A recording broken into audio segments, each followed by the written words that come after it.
I'm just not lucky. Some people have all the luck. But is luck really something that's out of our control?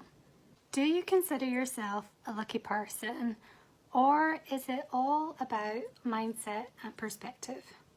After I finished my show at the Science Festival last night, which went really well, by the way, better than I thought, the only thing that wasn't so good was I forgot about the stickers. So I had made stickers to give away to the children, and I had them in the box, I packed them to take, and then I forgot about them. So maybe that was bad luck? Oh, I think I hear someone coming. Oh, I think it's Sky. Oh, you don't normally come to see me. Are you okay?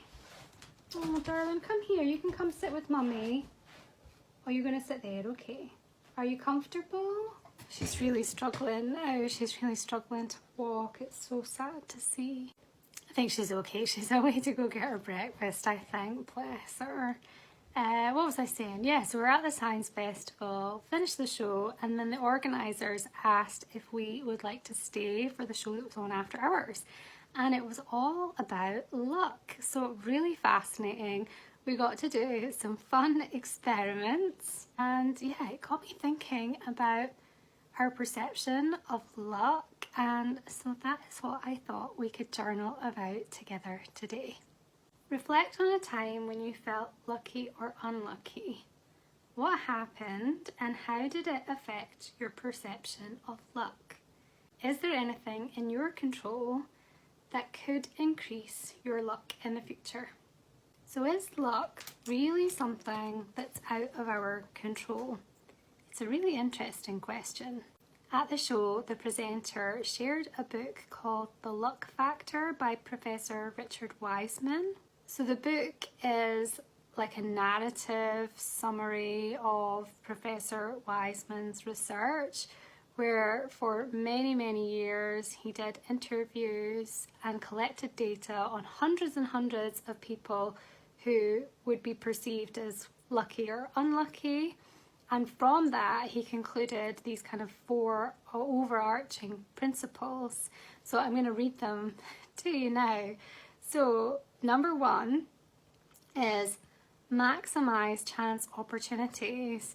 So I think that's the whole thing of like being in the right place at the right time, but doing that in a purposeful way. So yeah, looking for opportunities, always being aware, and that being in your conscious rather than your subconscious. The next thing was listening to lucky hunches.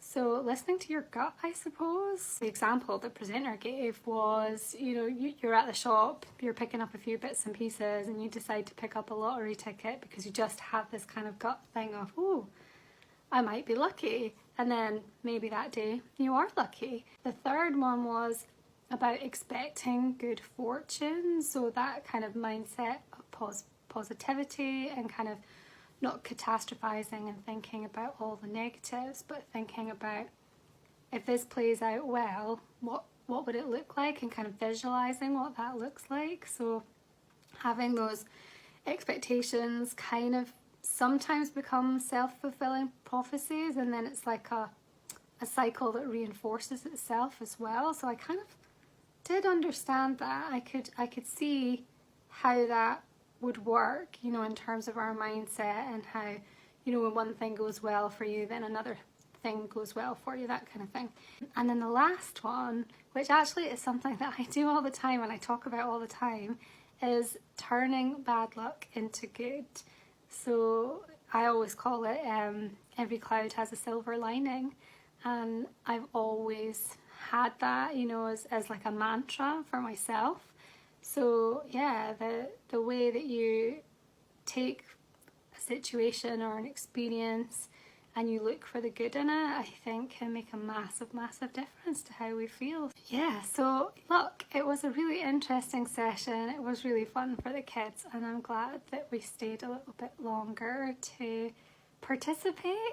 Yeah, it was a really lovely night, and I am tired today, but tired in a good way.